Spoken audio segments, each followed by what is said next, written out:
It's really all about owning something and having the ability to put a tenant into it. Give me the best value add that you got, like something that you went in there, you saw that this needs to be fixed, and it gave you a return of.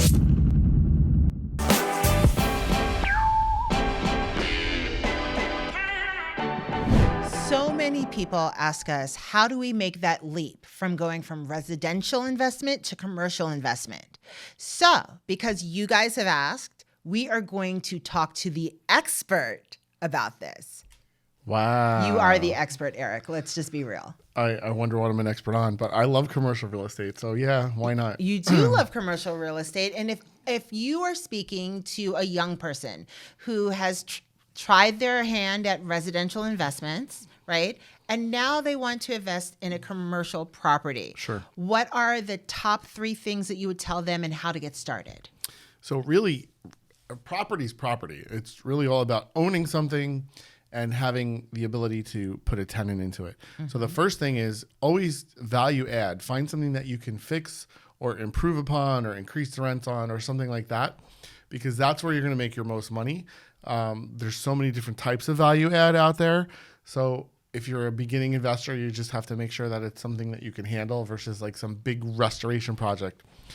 Second one would be like your cash flow. Know what you're going to make every month. Know what your expenses are. Know what you're going to make every month, because if you're going to own something that doesn't generate any money, what's the point? And then third would be, what's your end game? Know what that is. Okay? What do you mean, what's your end game? Are you buying this property to hold it forever?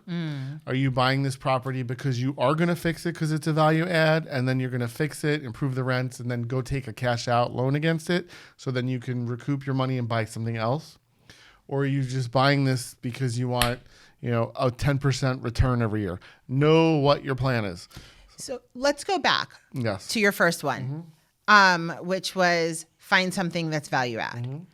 Explain to me, give me the best value add that you got, like something that you went in there, you saw that this needs to be fixed, and it gave you a return of blah, blah, blah. So the first thing that comes to mind is I had a property that had 8 tenants in it, a mix of residential and commercial. I bought it for, let's say, $1 million. And within 12 months, I was able to double the rents. And then the property went from $1 million value to a $2 million value, maybe a little more than double. But I was able to get a 1 million, what is that, a 50% increase or 100%? I don't know how you do it. But double my money, double my my asset value in 12 months. So that was because of knowing my tenant mix, knowing who was there, knowing what I had to do to change it, knowing who I could move or get out or tweak. It was work, but I did it, and that was my best one. And when you went into it, you knew the cash flow, and you knew that there was... I knew exactly what I was doing. You knew that there was cash on the table to be made. Yeah, 100%. Okay, that makes a lot of sense.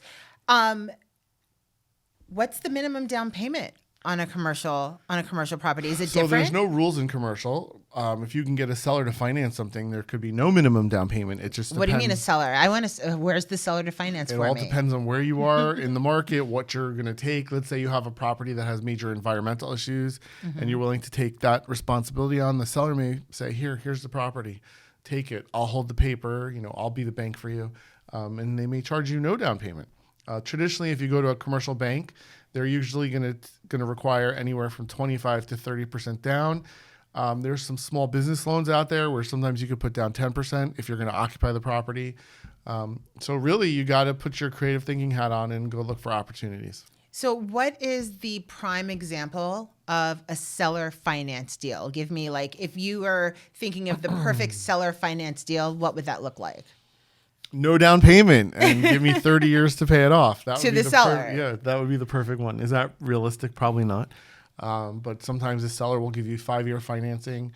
If you think that you have a really good value opportunity where you can value add something and tweak it and fix it, and you can convince the seller to give you a 1 or 2 year loan so you can do that fix up process, that saves you a lot of the fees from going to a traditional bank. So you can go deal with the seller, get all that stuff done. And then once it's perfect, then you go and you refinance the seller out. How do you even start a conversation like that with a seller? Because I would think if I was a seller and then you come to me like, hey, why don't you finance this? Why don't you be my bank? I would think that they're not real. Sure. It's all about listening. As we've talked before, you have to understand and listen to what a seller's telling you. And you have to try to figure out what's their pain point, what's their fear. You know, is their daughter's wedding in 6 months and they need cash right away? Is there, do they have does the mother own the property and they're inheriting it and they want to avoid taxes and the mother's going to die in 6 months? Like there's all kinds of things.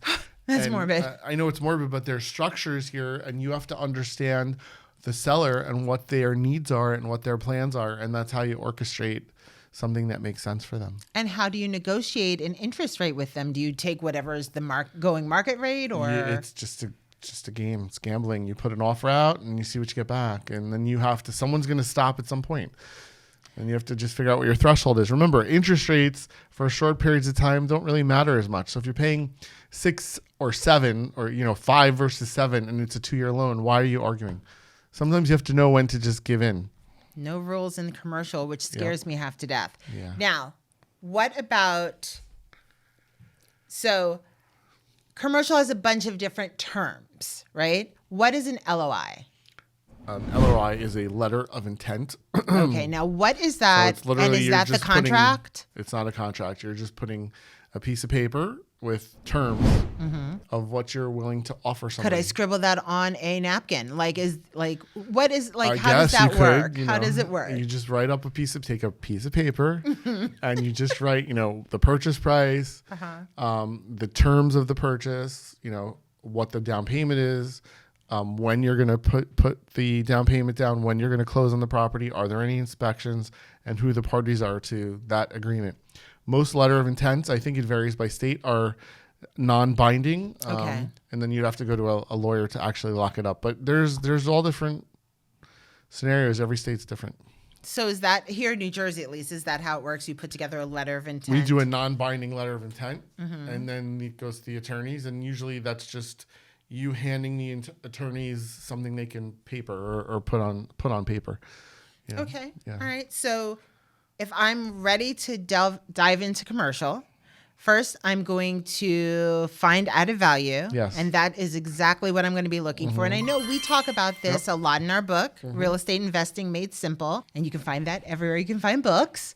But we talk about added value a lot because you are king of added value. Yes. Know your cash flow. And what was the third? Know your end game. Thank you, Samantha, over there. Know your end game. Know your end game. Yes. And there you have it. And there you have it. We're going to talk more about commercial at some point because you know so much. And I think people right now are a little overwhelmed or saturated with residential. Yeah. And they want to see something new and interesting and exciting. And commercial is exciting. Thanks for watching this episode. Now, don't forget to like, subscribe, and leave a comment. And we'll see you next time.